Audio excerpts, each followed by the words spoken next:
So implants are very economical. Typical implants can range from just the implant placement, on the cheaper side, $1,400 or so, up to the expensive side of probably $4,500, depending on the type of implant.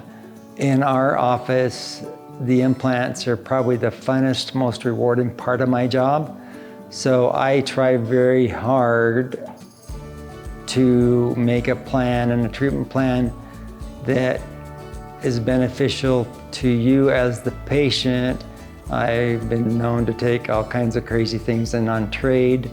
If you visit our office, you'll see a lot of toy trucks around.